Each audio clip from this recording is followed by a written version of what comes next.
to Evangeline Mornings. I'm Nancy Kay. We have a great show today. We're going to kick it off with Deacon Chuck Ortego. Thank you so much for being here. Yes, ma'am. Thank you. All right. Well, tell us a little bit about yourself. Now, you're in Ortego, so you must be from around here somewhere. I am Ortego from Ville Platte. Yeah, from Ville Platte. Born and bred. All right. I went to school at Sacred Heart. I've been living in Chautauqua for 52 years. I got married 52 years ago, and I moved to Chautauqua. I'm a permanent deacon in the Catholic Church. I'm also my real job is a salesman. I sell maintenance hardware. Nice. Places like mechanic shops and hardware stores. How long have you been doing that? Oh, 30 years. Wow. And how long have you been a deacon? 28.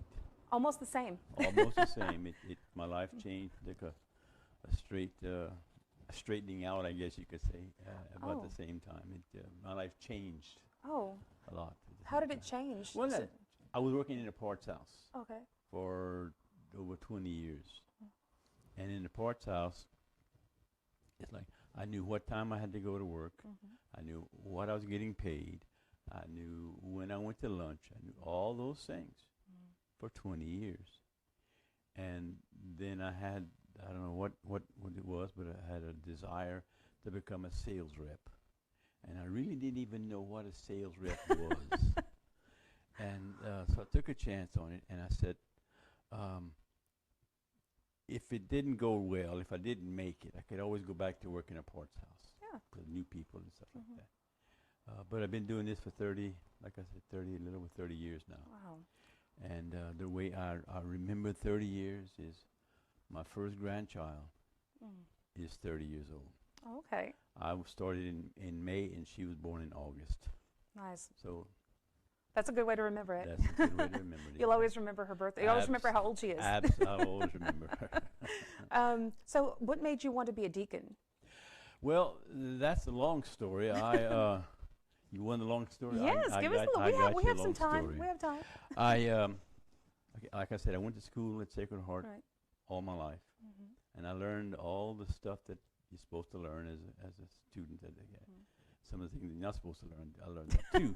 But being from Ville Platte, you know, right? What I'm saying. But it was just words. It wasn't, you know. God was Santa Claus to me. And I grew up Catholic as well and went to Sacred Heart, so I know what you're saying because in Mass sometimes it's very repetitive and it's kind of monotonous and just you know it's hard to feel when you're just hearing the words. So I understand what you're saying. And so I went through the motions. Okay, I did everything I was supposed to do, like a robot, I guess. I mean, you did what you taught. Okay. I went to brought my children. We got married, had children. I brought my children to school, to Mass every weekend. I did all that stuff that you're supposed to do. And again, it was just words. But then my last child came along, and that's when it really got real. We almost lost him. He was born with breathing problems, and they had to fly him from Eunice, where he was born, to New Orleans, to the neonatal intensive care unit. They didn't have that around here back 40 years ago. And so I knew the formulas, Our Father who art in heaven, Hail Mary, all that stuff. I knew that, right? And but then it came like I needed those things. They still weren't really real to me, but they were, you know. So anyhow, so we were praying, and my baby was in New Orleans, and my wife, we couldn't go because there wasn't a place for us to stay there. Again, that was 40 years ago. And so we would keep in touch. And my wife, we still had 3 children we had to raise, and I had to go to work. And so my wife would every day she'd call the nurses' station. Thank God for the nurses, and that's true. Yes. then they would tell her what was going on, and they found out there were some cysts that were forming on his lungs. Oh, goodness. And so when they would break, then the fluid would push against his heart, and it was making it hard to breathe or hit the pump. So they put a chest tube in and figured they'd drain now. Well, it didn't. They put it in, but it didn't work. It wasn't doing what it's supposed to be doing. And so it kept going down, down, and down, and down. And it got to the point where they said that they might have to remove part of or all of his left lung. Oh, gosh. And this is a 2-week-old, 3-week-old child. Oh. And it really got, and then it got real. Yes. And working at the station, I worked part-time at KU, and there was on Sunday mornings, there was a broadcast from the St. Jude Shrine in New Orleans. Okay, and so when we had to go to New Orleans to sign some papers for them to remove that lung. And so we got there, and I just went to the shrine, and we spent some time in prayer at the shrine.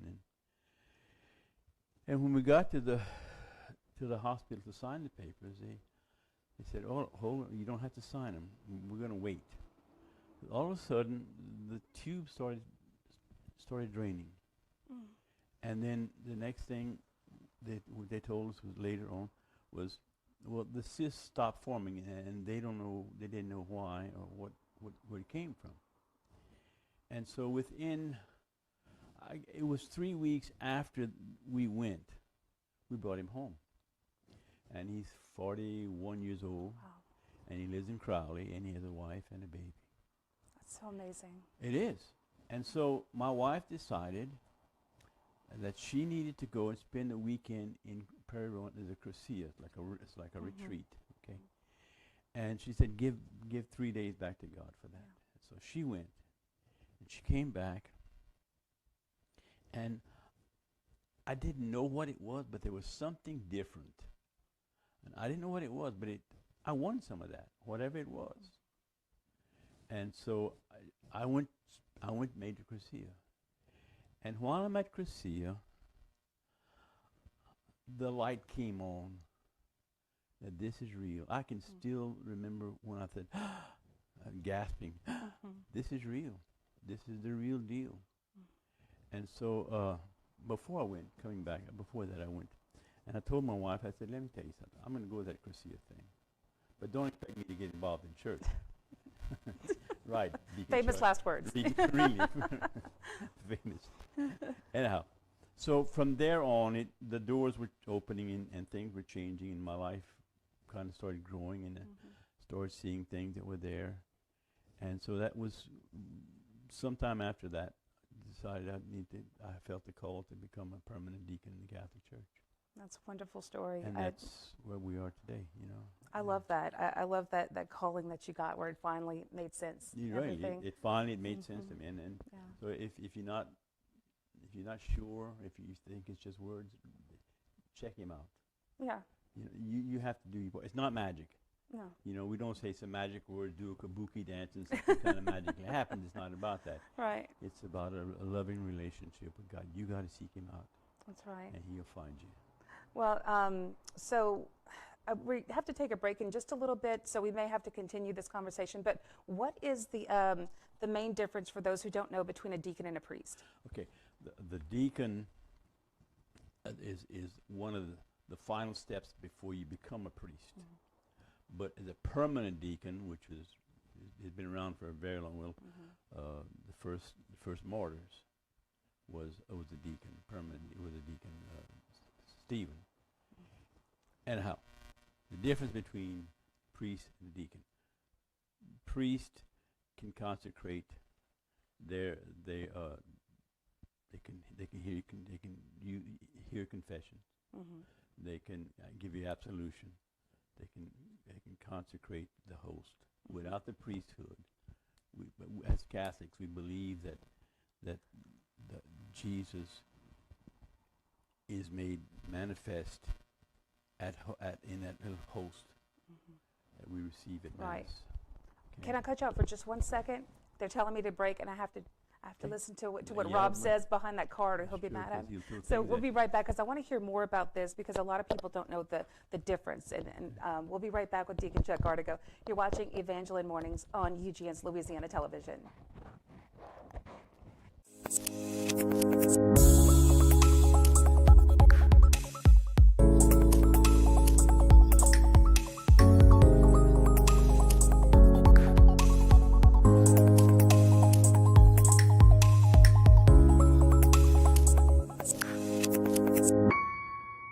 Be strong and courageous.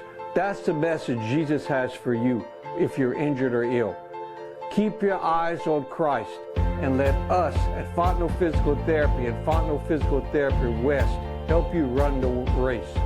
Fear is useless. Just trust in Jesus and let us help you have hope in your future. Have a happy new year, and God bless you.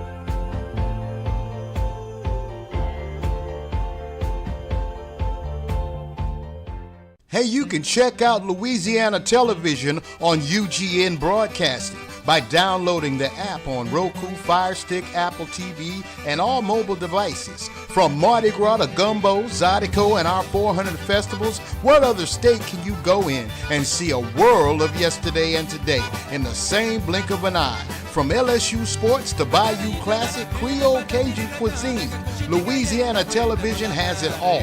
And we're proud of Louisiana Television and Louisiana Now. Welcome back to Evangeline Mornings on UGN's Louisiana Television, and we are talking with Deacon Chuck Ortega. And before the break, you were telling us the difference between a priest and a deacon, and so far you said a priest can consecrate, and also we were talking about the host. And if you'd like to continue. Okay. Yeah. He consecrates that host, that piece of bread. And we're taking from Scripture, from Jesus' Last Supper. This is my body, this is my bread. Take and eat. Yes. Okay, and that's where, so the priest has the power by his ordination to consecrate that little piece of bread, and it becomes the body, blood, soul, and divinity of Jesus. The permanent deacon, we don't do that. We can't do that. That's not our place. Our place is to be servant, and that really and truly for me is the part of it that attracted me to it, is to be the servant. I like people. I enjoy being around, and if I can serve your needs, that's what I. And I know that you enjoy people because one of my other jobs, I see you quite regularly at funeral homes because you have this. I've seen a lot of deacons and priests and everything, but whenever you talk to the people, I really feel your messages coming through, and the others too. But you can tell you're a people person. And for one of the funeral homes, for their Christmas program, you delivered a powerful message to the audience, and they were there to honor their loved ones who had passed, during the year. Is that a difficult part of your job, or is it something that you kind of cherish, or you think of it as special? And when I do a wake service at the service at the funeral home, when you go to the funeral home for the service for someone that you know or love, there's most of the time they have these little holy cards, they call them, little cards with the picture and the date and their birth and their death. Yeah, they call them the little prayer cards. Right, and they have the prayer on the back. Exactly Yeah, what they are. And so I take those little cards and I put them in these things here. I have this is 3 of these things that I have. Yeah, can we get a close up of this, because this is something special, and he's actually showed me this before, and he showed that to the people. Every service you have conducted, wake service, it's all, let's open it up for him, and you can see on the camera, it's all, every service he's done, and you keep all of them. And what do you call them? Yeah, I'll tell you how it goes. Okay. It started off, is this better? Is this okay? I started off, I pray for him every day, okay, because I go to Mass every day, and so at Mass, I pray for him. And I used to say, I pray for, well, it's like whenever the priest elevates the host, it is now the body, blood, soul, and divinity of Jesus. that is, Jesus is in my face right there. I mean, he's there personally. And I said, Lord, embrace and I go through my litany, Mama, Daddy, and then I used to end with the people in the books, which is this. Right. And one day on retreat last month, 2 months ago, I realized that they're not people in the books. They're my treasures. Yes. These are my people that I'm going to be united with, and hopefully when I go and I get to the gates, they're there to greet me. I think they will be, because you always do such a great job with their families and comforting them. Well, my thing is this: if it's not real, it's not real. Right. If it's just to say some words, again, coming back to that. Right. And I operate out of my heart. I don't operate, this is not very strong on me. This is where I live at.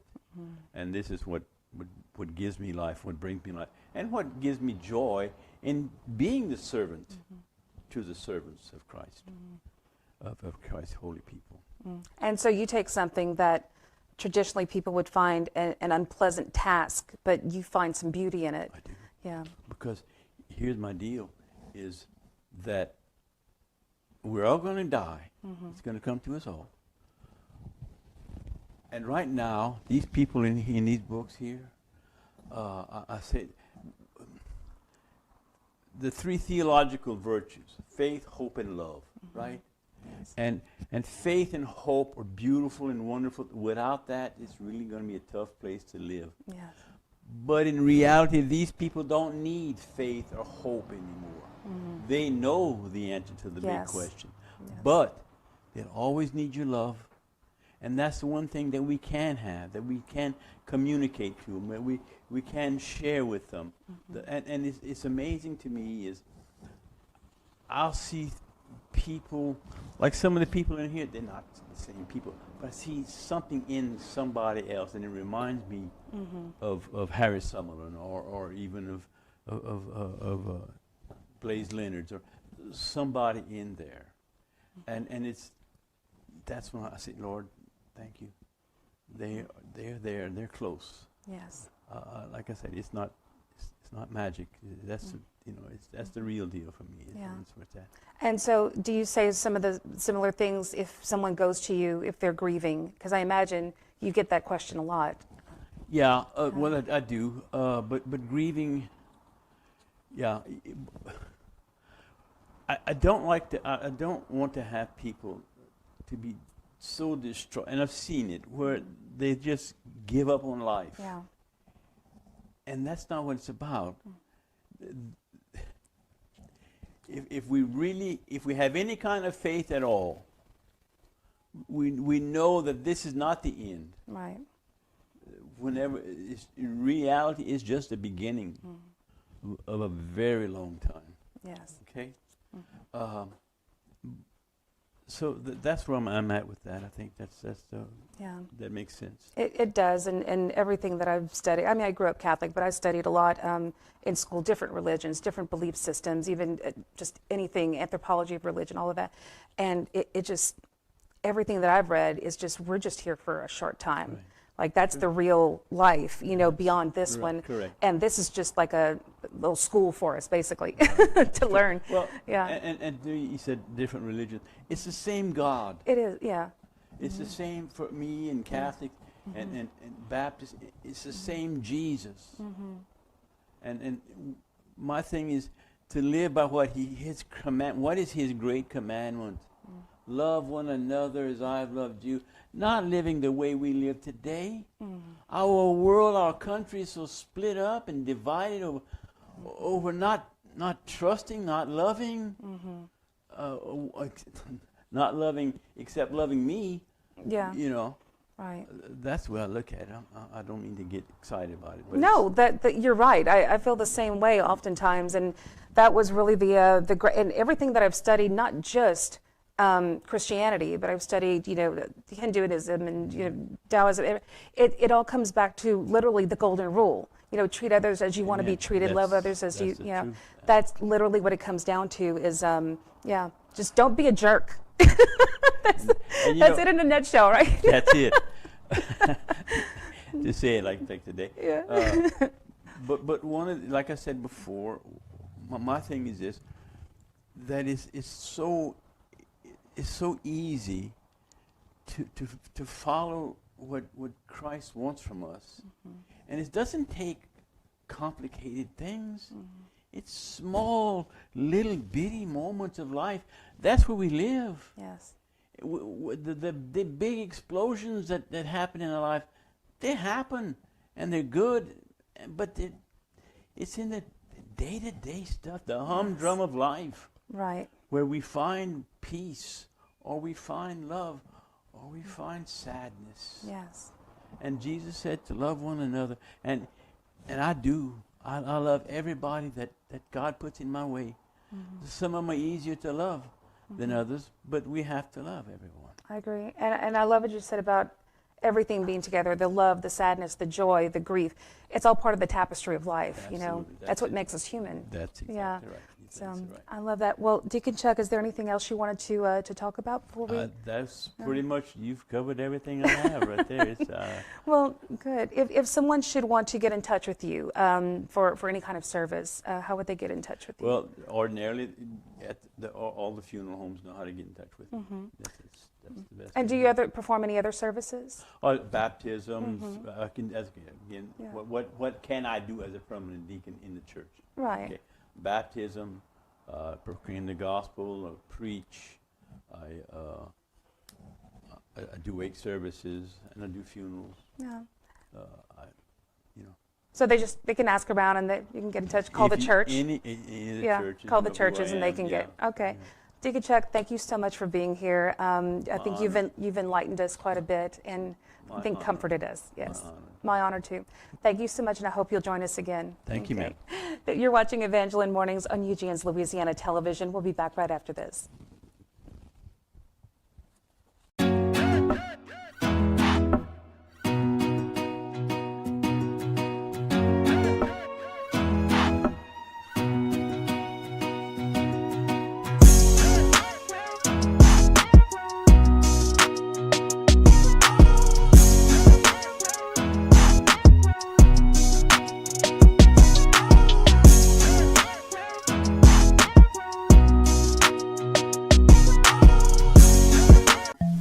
Hi, I'm Stephen Crater. I work for Cajun Broadband because I choked on a hot dog.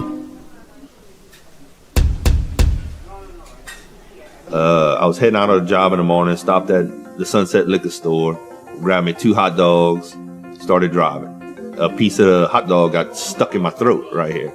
I actually had to go to the hospital and they had to stretch my esophagus. With my previous employer I was working with at the time, I called them and told them I was going to go to the doctor. The guy asked me to bring a doctor's excuse.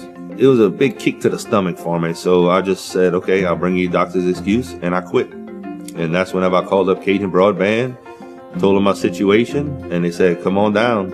And we've been hammering it out ever since. Each one of my technicians takes pride in their work. It's more of a personal connection between the technician and the customer. So one of my customers called me up. His father was getting into hospice. He had his own house. He had some family members coming down. At his father's house, he had no internet service. So we went ahead, I did a partial install, just put a pipe in the yard, put a dish up, ran internet service to his dad's house for the family members that came down to spend the final days with him. At no charge to the customer, we're actually able to help out people when we can. With the big box companies, you're gonna have to go through all the stuff, get with a dispatcher, line up a technician, do the full install and get charged an arm and a leg just for 2 weeks of service. That just made our day just to help out.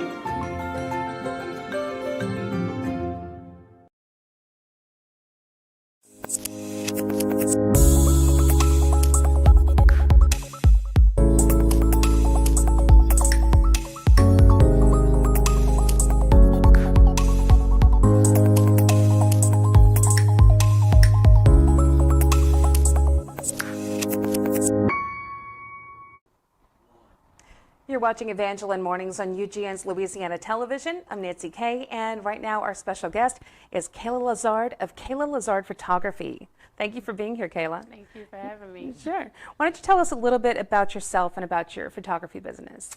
Well, I'm Kayla Lazard, as you know. I've been born and raised in Ville Platte. Been here all my life. I'm 23 years old. I started Kayla Lazard Photography close to 5 years ago in about 2017. So you're only 18 years old when you started your own business? Yes. Wow. You're motivated. At 18, I don't know what I was doing at 18. Well, it's a long story. It wasn't even, I didn't plan for it to be a business. It all just kind of happened. So, I've been at it since 2017 while I was in college. So, that's how it started. Very good. Well, what made you interested in photography? I actually took a trip overseas to Israel. And I just so happened to I was like, oh, this is once in a lifetime. Let me buy a cheap camera, just a camera. I just bought a cheap camera just to take pictures of the experience. And so I came back and I was showing people my pictures. And I had this one aunt who was like, you need to take pictures. I was like, what? No, I don't want to do that. I don't have time. You had a natural talent for it, though. Yeah. So she was like, take pictures. So I gave in, and I just went ahead and I started playing around with my friends, and it just took off from there. Like, it just took off.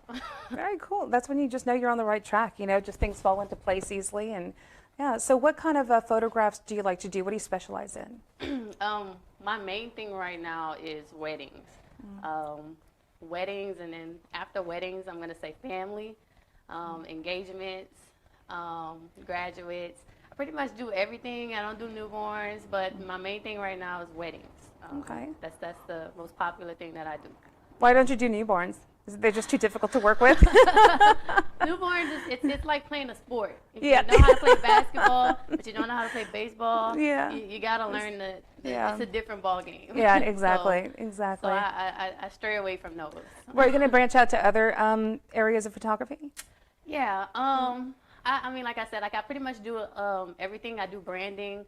I do everything, but that one thing with newborns, I don't do. But like I said, my main specialization is wedding and engagement and family. Awesome. So what do you love the most about your job? I like being able to work my own hours and being able to connect with other people. And like I've met a lot of people, like a lot.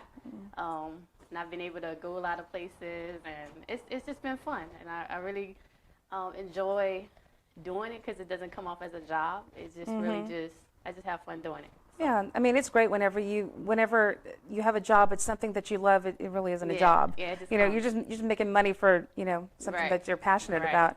Right.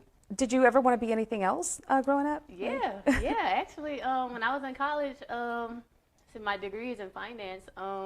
So my plan was to just, my job was just taking pictures while in college, and then I was going to go off in corporate America and work in the finance sector, but that just changed. Like, everything just changed. Right. So that ended up not happening, and I'm glad it did. Yeah, obviously. But but you already did finance training, like you took some classes, or I have a degree. Yeah. So so you do have a degree. So I imagine that helps you a lot with the business side. Yeah. It helped me. It helped me to familiarize myself with handling money and just investing and just a lot of the different things in regards to finance. So yeah. What was the most difficult part about starting your business?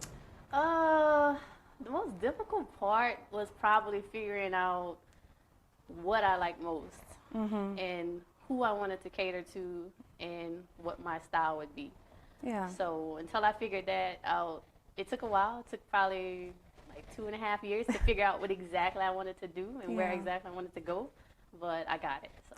Well, and you started so young. I mean, you're still so young, but you started at 18. So were your parents very supportive? Oh yeah, they were very supportive. Like, yeah, definitely. My friends, my family, everybody was behind me. Every chance they could get, they were trying to get in front of the camera. Oh, nice. So, that's good. You had a lot of test subjects, a lot of guinea pigs. Yes, I had a lot of test subjects. They were my test subjects, so yeah, I definitely had a lot of support. Which family member takes the best pictures? You're going to start a fight?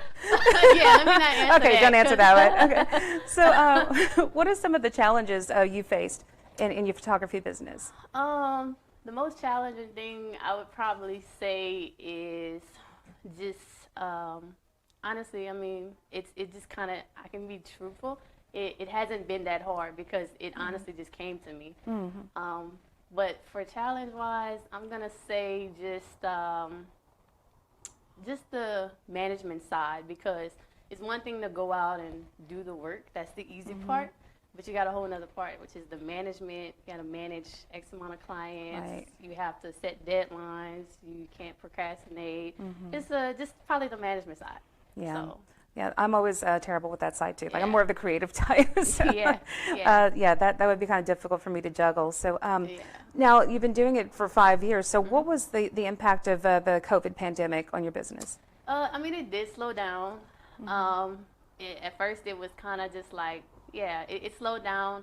I had to do a lot of rescheduling, but I won't say it hit me too hard to where it set me completely back, because we really just rescheduled a lot of things. I think the biggest hit was probably the weddings, because people were planning to get married. Right. So that was probably the biggest hard hitter, but it wasn't that terrible. It came back and started flowing perfectly. That's good. And you do some branding photography as well. Yes. So what are your clients? What kind of clients do you get for that? I got a wide variety. I have a lot of other photographers come to me. They say, "Hey, I want branding," or like basically any type of business. I have people who have cleaning businesses, or I have accountants who like to get their brand out there.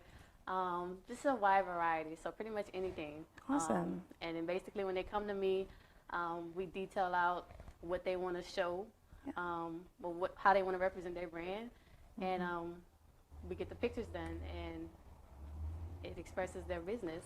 That's good. That must be a good feeling to know that you're helping them that way. Yeah. Now, how has social media played a role in helping you promote your business? Well, social media has played a big role. I mean, I have a lot of support on social media. People are very kind, especially whenever they share, comment, and like. I've been able to reach a lot of people who weren't even in my original market by social media platforms like Instagram and Facebook. You can follow me on Kayla Lazard Photography. They're all the same. Just type in Kayla Lazard Photography. I've had people from out of state find me through like a hashtag, like because I use a lot of hashtags. Yeah. Louisiana photographer, such and such, and I've been able to get quite a few people just through social media. That's good. So whenever you get people from out of state, do you travel to go meet them, or do you do like a little teleconference, or how do you do that? Well, we consult, and 9 times out of 10, they're coming to Louisiana and they're looking for a photographer. So why are they coming all the way to Louisiana for a photographer? Well, I've had a number of people who decided, like, say for example, like I do a lot of work in New Orleans. So I've had couples like I recently had a couple from North Carolina who came all the way to New Orleans just to get married in New Orleans. Oh, okay. They just wanted the New Orleans scenery. So a lot of times people who are coming to Louisiana, they just want the scenery, and they're just looking for somebody who can give that look. Right. Yeah. That's what's good about Louisiana. We do have a lot of great scenery compared to some of the other southern states. I'm not going to hate on the other, like Mississippi and you know, but Arkansas and, it's and Alabama. We have swamp trees. I know we have a lot of pretty settings over here. Where's the farthest you've traveled to work? Farthest I've traveled is Destin, Florida. Nice. Okay. Yeah, so what was that for, a wedding? Like yes. I imagine it was a beach wedding. Yes, it was a beach destination wedding, and it was very nice. Yeah. How difficult was it to set up shots on the beach? It wasn't difficult at all. I'm a pretty flexible photographer, so I can pretty much adapt to any situation. So overall, it was fun. I enjoyed it. That was the first wedding I shot with no shoes because I was in the sand. Right. So it was nice. Awesome. Really nice. Well, look, we're going to take a quick break, and we'll come right back with you, okay? All right, we'll be right after this on Evangeline Mornings on UGN's Louisiana Television.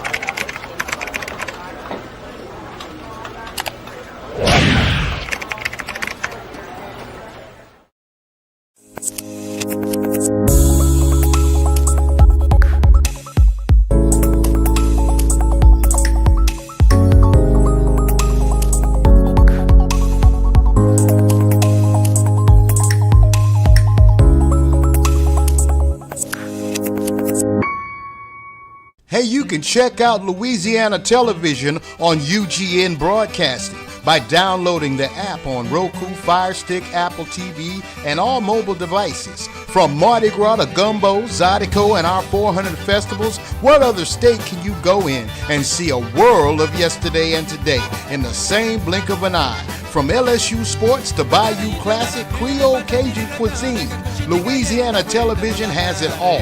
And we're proud of Louisiana Television and Louisiana Now. Before John DeVille and his staff can unlock the doors, there's a gathering outside of the Cajun Catfish Steakhouse and Buffet, 1452 Highway 167 North, Ville Platte, Louisiana.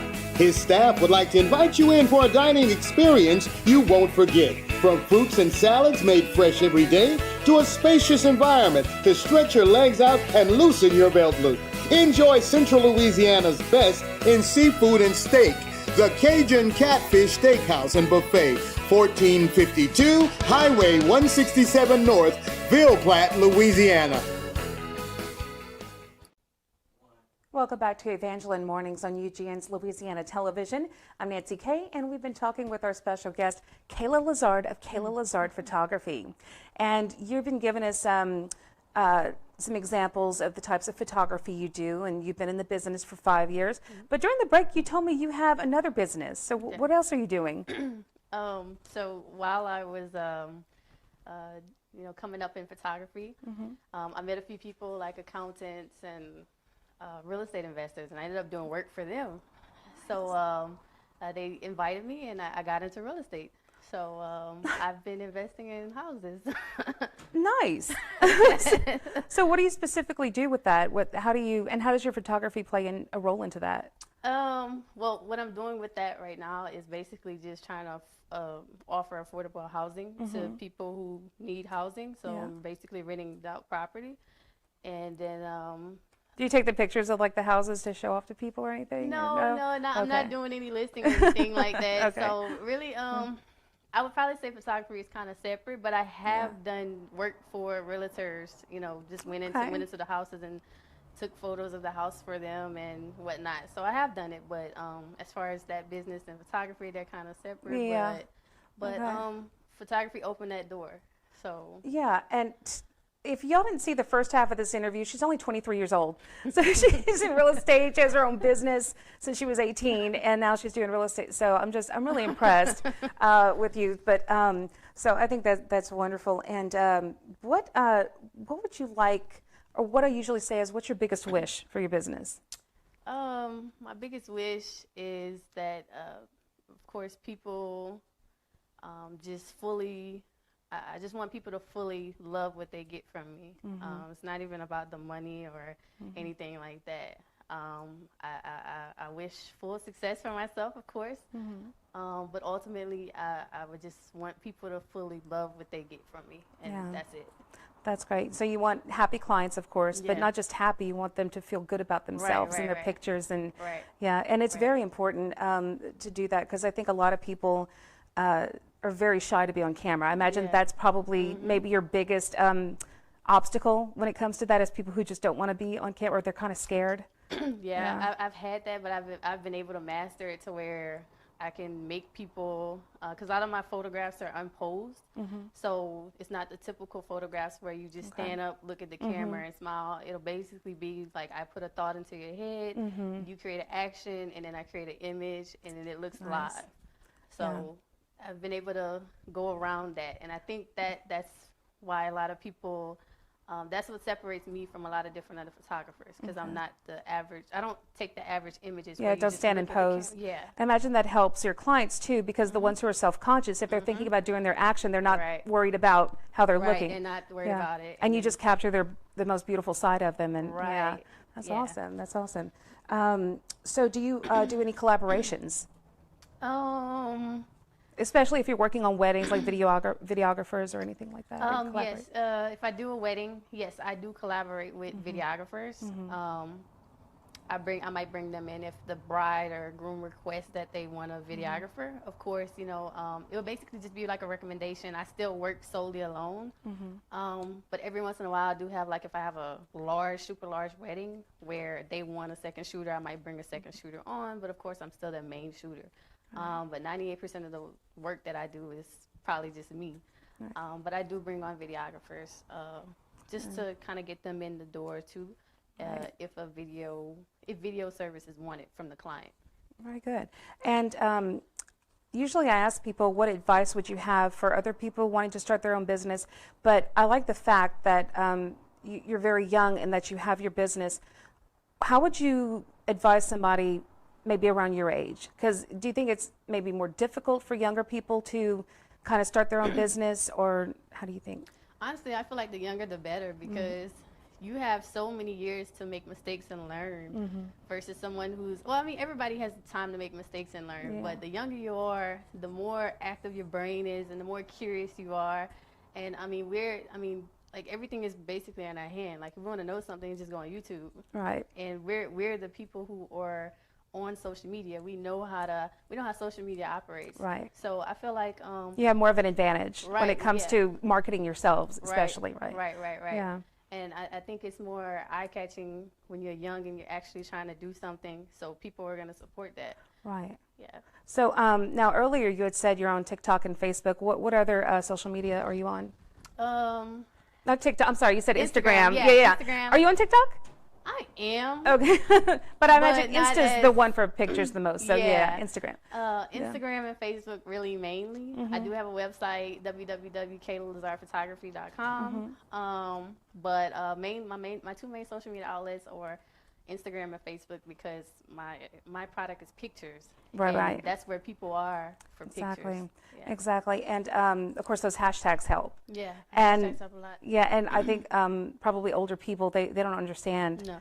Hashtags. That's like the number symbol, the pound sign on the phone. Yeah. Hashtag. Of course, I fall into that category a little bit, because when I first started, I'm like, what are we doing with hashtags?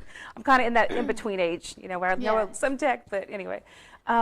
So really good. And what kind of pitfalls would you say to maybe somebody who's younger? Because we see their advantages, but what are some of the pitfalls? Well, sometimes being younger, you have a chance of, oh, should I take this kid serious?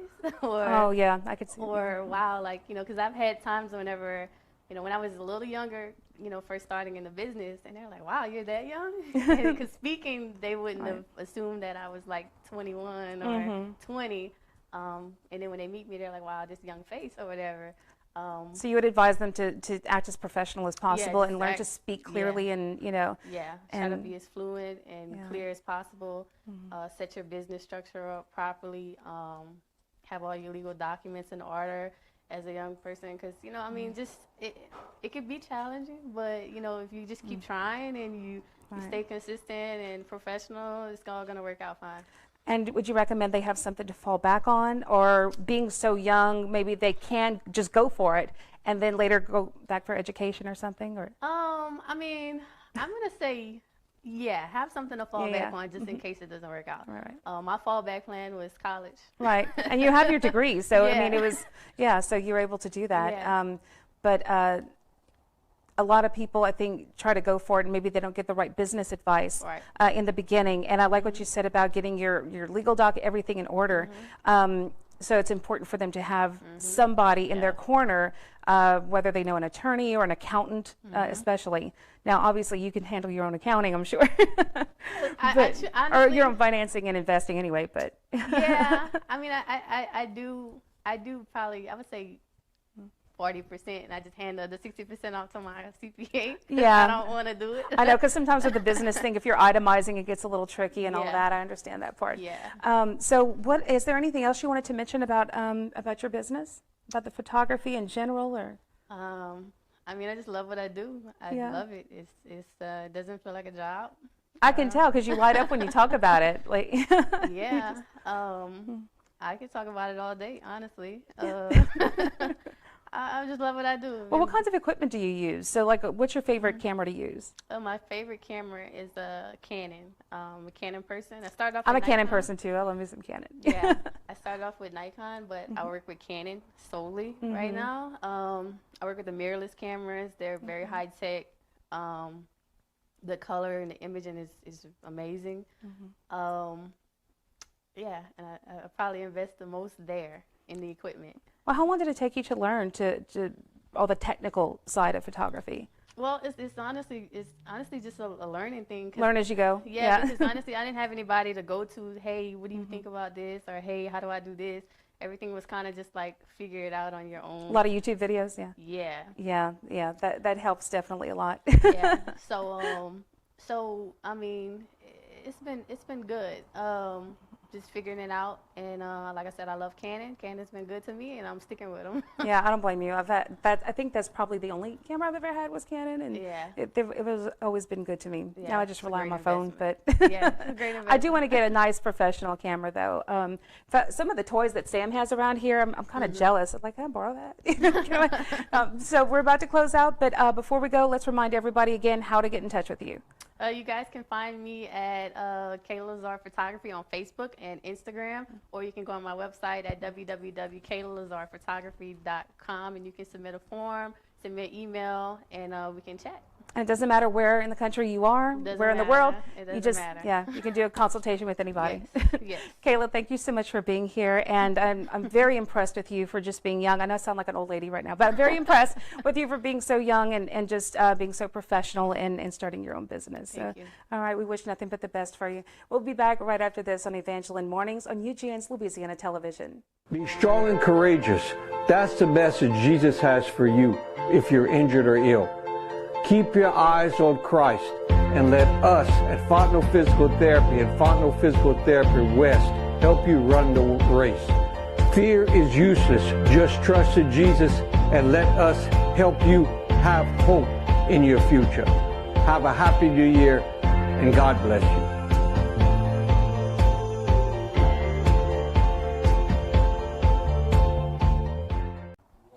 Welcome back to Evangeline Mornings. Let's take a look at events happening near us. The 60th Annual Gumbo Cook-Off will be Saturday, January 29th from 8 a.m. till 6 p.m. at 521 East Landry Street in Opelousas. This year's beneficiary is Zadie Thibodeau, who was diagnosed with infantile neurohexagonal dystrophy. And this rare illness affects the nervous system and is terminal. And medical expenses are becoming overwhelming for the family. Tickets for the Gumbo Cook-Off are $50 each and available on eventbrite.com. Hundredfold Cafe will be hosting the first market of 2022 on January 22nd from 8 a.m. till 1 p.m. at 119 South Corral Street in Ville Platte. And you can expect beautiful art and food and other handmade goods. Vendor booths are just $10, and you can message their Facebook page at Hundredfold Cafe or go into the cafe for more information. Acadiana Renaissance Fête will be Saturday, January 29th from 4 till 7 p.m. at 676 Jim Guillory Road in Opelousas. You can expect events, shopping, games and food, crafts, shows and music, and lots more, including arts. And again, that will be January 29th from 4 to 7 p.m. And that does it for us today. We want to thank all of our guests and, of course, all of our wonderful, faithful sponsors. For Evangeline Mornings, I'm Nancy Kay saying bonjour et bon temps, mes amis.